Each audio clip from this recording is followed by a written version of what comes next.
In this presentation, we are going to take a look at the new gadget that has been created to add even more variety when creating textures. First, we're going to start off with a quick overview of what we're going to be discussing today. So the first thing that we're going to discuss is what exactly is the Texture Toolbox and how can it benefit me when creating textures. Then we're going to go ahead and demonstrate the new gadget, and then we're going to go ahead and just give a quick summary of what we've been discussing today. So all the textures that you can see on the right hand side here have all been created using the exact same wave vectors that were created using the Vector Texture tool. And all we do is simply change a few parameters within the Texture Toolbox and we can end up with a different variation of texture. So let's take a look at what is the Texture Toolbox. So the current methods involve using a 2D profile toolpath, for instance, which is where we cut down to a specific depth. So as you can see, if you imagine that we've cut our texture and we're looking down the x-axis now of our texture, you'll see that if you look at the image on the right hand side, you'll see that each line has been cut to a specific depth. So that would be our 2D profiling toolpath. Then we've got the option to use the texture toolpath as well, which is where each line is cut at a different depth. So as you can see on the image on the right, each cut has gone in at a different depth. It gives us a 2.5D texture. So with the Texture Toolbox, the idea was to add the ability to cut different depths along a single vector. So you can kind of get like a wave effect that goes up and down throughout the whole vector. To accomplish this, the gadget has the ability to define a minimum and maximum change rate. Now this is how often the tool will cut in and out of the material along a single vector. And with that, we also can specify our minimum and maximum cut depth, so where we want to cut from and to during one of the changes across the vector. So as you can see on the top right image here, that's using the same minimum and maximum change rate with an altering minimum and maximum depth, which is why we get that wave effect across the entire texture. The image underneath that is where we use a different minimum and maximum change rate with altering cut depths as well. So that's why you can see that each one of the vectors, they start to cut into each other as they're going across the entire length of the texture panel. And then we went ahead and added even more features to add more variety to our texturing toolpaths. So we added the ability to change cut direction. Now this is where, first of all, if we cut in the same direction, so that's where the tool is going to cut each vector from left to right or right to left. Then we have the ability to choose alternating direction. So the tool will cut one vector from left to right, then the one underneath it will cut from right to left, and vice versa. Then we also have random, so the software itself will choose whichever direction it's going to cut the next line, or we can alternate until every, which is where we alternate the cut direction until we get to a certain number which we define within the gadget itself. Then the last option that we have within the texturing toolbox is the ability to rotate contours. Now we can only rotate them at 180 degrees, but you get to choose how often we get to rotate the next vector. So it may be every other one, so we would choose to rotate every second vector in the queue, or we could choose to rotate one contour 180 degrees every 4 vectors that it comes across. So you'll see that if we look at the images on the right hand side, the top right picture is where we use the same change rate, but it's going to be an odd number. So if we use an odd number as the change rate, if we alternate the cut direction, you'll see that they then start to cut into each other as they pass from left to right and right to left. The picture underneath is where we use the same change rate and the same cut depths, and then just rotate it every other vector. So what we're going to do now is we're going to go ahead and demonstrate the Texture Toolbox within the software. So we're going to go ahead and demo the different tools.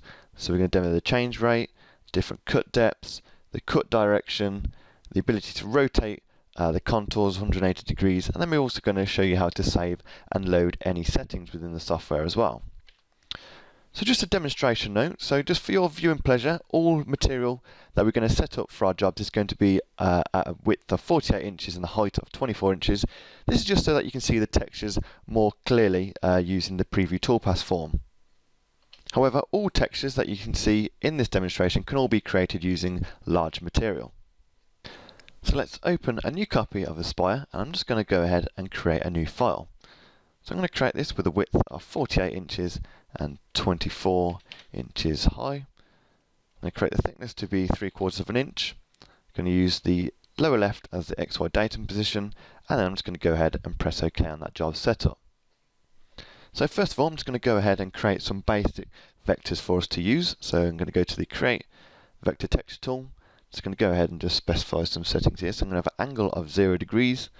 I'm going to have a spacing of ½ inch. I'm going to have an amplitude of also ½ inch, and I'm going to choose a length of 3. I'm going to have no noise, no variation, and I'm just going to preview those as you can see here on the work area. So I'm just going to press OK as I'm happy with those, and all I'm going to do is I'm just going to highlight those and go to Gadgets and select the Texture Toolbox,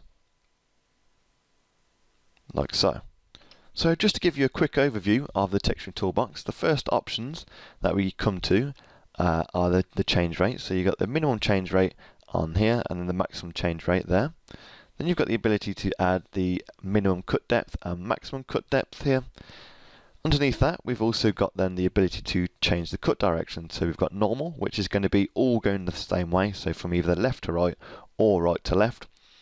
Then we've got this button here, which is to alternate them, so they're going to go to left, right, right, left.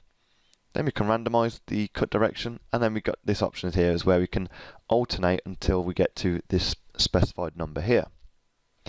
And then the last option that we come to is the ability to rotate our contour 180 degrees. So if we just choose normal, they're going to be exactly as we've highlighted them here. So as you can see, they're going to be exactly in that form.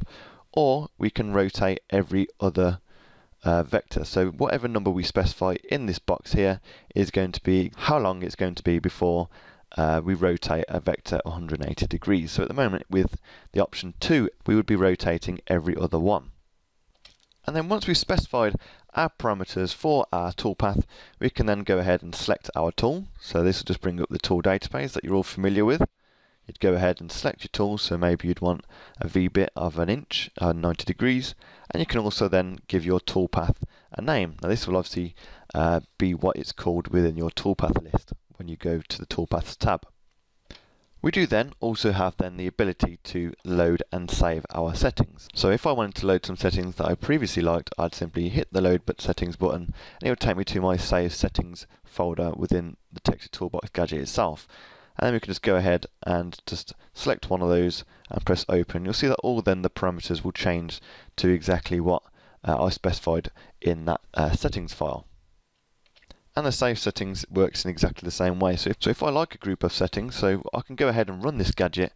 If I preview the toolpath and decide that I actually like those settings, I can come back into the Texture Toolbox. Because the Texture Toolbox remembers all the parameters that was used last, you can go ahead and save that for next time. Okay, so now you've had an overview of the Texture Toolbox, let's start by demonstrating the change rate feature. So I'm just going to change the minimum change rate to 30, and I'm also going to change the maximum change rate to 30. And I'm just going to alternate the minimum and maximum cut depth. So I'm just going to change the minimum to 0.2 of an inch, and then the maximum is going to be down to ½ an inch. Then we can go ahead and just choose normal cut direction, normal, so I don't want to rotate any of the contours. Select my tool, so I'm just going to use a 1 inch V-bit of 90 degrees. Click OK on that, and we can go ahead and just change the name, so I can just call this change rate 30, like so, and then I can just press OK, and that'll then create me my toolpath, like so. So all I need to do is go over to the toolpath tab, and you'll see that my toolpath is listed under the toolpath list.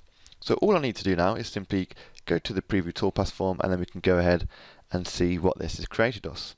So I'm just going to go ahead and preview that. And you'll see that this is what we get. So this is going to be demonstrating the original wave effect. So as you can see, if I just zoom in, you see that across the whole width of the panel we should get this nice wave that goes up and down and across the entire vector, like so.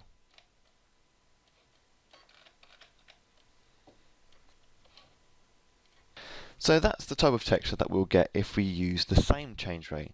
Now what do we get if we alternate that change rate? So let's just make sure our vectors are still selected, as otherwise we will throw up an error. And then we go to Gadget and then select the Texture Toolbox, and then what we do is just going to change that minimum and maximum change rates. So I'm just going to change this minimum change rate to 15, and then the maximum change rate to 25.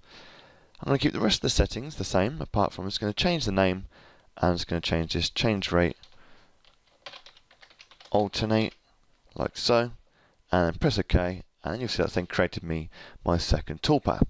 So if I just go to the 3D view, and just reset my toolpath, and then preview our new one, you'll see that we've created a new variance of our toolpath. If I just zoom in a little bit, you'll see that because we've got an alternating change rate across all of the different vectors, you'll see that each one is now kind of cutting into each other like so. So the next feature I'm going to demonstrate is the cut direction alternating from left to right and right to left. So let's go back to the 2D view and just make sure our vectors are still selected, and then go to Gadget and then open the Texture Toolbox again. Now you'll see that all my settings have actually still been stored from the previous one. So if I did really like a texture that I'd created, I can just go ahead and then save that and then call that change rate alternate, and just put 1525, just so it gives me an idea of what this actually is, and just press save. And then I can just go ahead and load that anytime in the future, like so. So to demonstrate the alternating cut direction, I'm just going to change the minimum and maximum change rate to be the same. So I'm going to keep the minimum as 15, and the maximum I'm also going to put as 15. I'm going to change the minimum cut depth to 0, and the maximum cut depth to just under the radius of the tool, which is going to be 0.4, like so. And then I'm going to choose the cut direction as alternate, like so as well. Just make sure my tool is selected, my V-bit 1 inch of 90 degrees, and then we can just go ahead and just call this cut direction alternate, like so, and then just run that gadget. And you'll see that then we've got our third toolpath from the gadget. And you'll see on the actual vectors in the job, you'll see that they go from left to right and right to left, as you can see by the arrows on the vectors. So if we just go to the 3D view and reset the preview, and then now preview our new toolpath, you'll see that we get this real nice effect from alternating the cut direction. Now by using an odd minimum and maximum change rate, that forces the vectors to cut into each other when they pass from left to right and then right to left, which then gives you this really nice effect, like so. And by using the minimum cut depth as 0 and the maximum cut depth as just under the radius of the tool, you'll all seem to get this nice effect which has been left from the actual top surface of the material.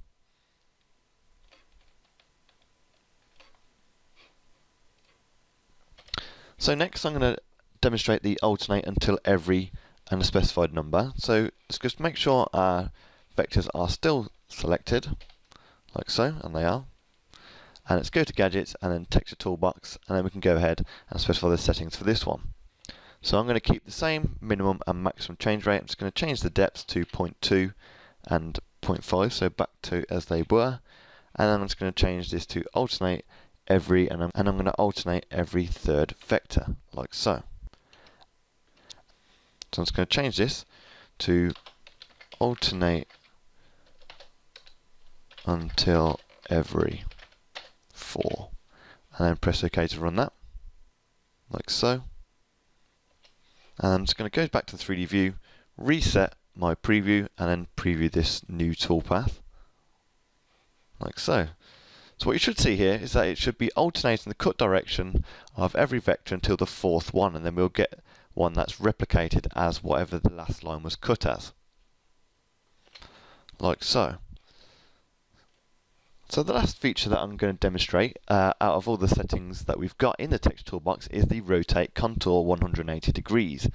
So again, just make sure our vectors are selected, go to Gadgets and then Texture Toolbox. Now for this, it doesn't really matter what change rate I use, as I'm going to be using the same minimum and maximum cut depth, so that means it's not ever going to change the depth along the vector.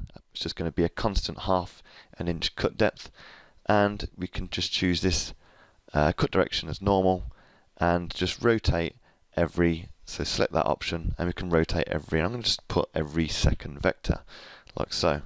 Make sure the tool's selected, and then just going to put rotate 180 every 2 as my toolpath name, and then just press OK to run the gadget, and you'll see that we should then have created ourselves a new toolpath.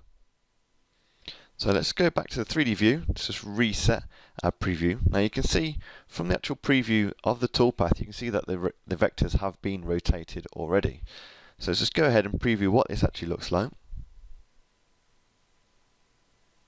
And you'll see that we can get this really nice effect from alternating every other vector, like so.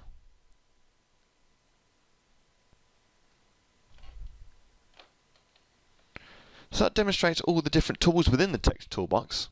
Now we can go ahead and actually mix all these options together to create something completely unique. You just simply need to go ahead, create some vectors with the Vector Texture tool, select your vectors and simply play around with the different options within the Texture Toolbox. Now as a final demonstration, I'm just going to quickly create a new job. So I'm just going to file and close this one. And I'm going to create one that is larger than 48 by 24. So I'm just going to use, like I say, a full sheet of material, so 96 by 48. Same thickness, same XY data position, and just select OK. Create myself some new vector texture waves. So I'm just going to go ahead and choose an angle of 0 degrees, a spacing of ½ inch. I'm going to use an amplitude of 24 inches and a wavelength of 48. No variation, no noise, and just click preview, like so.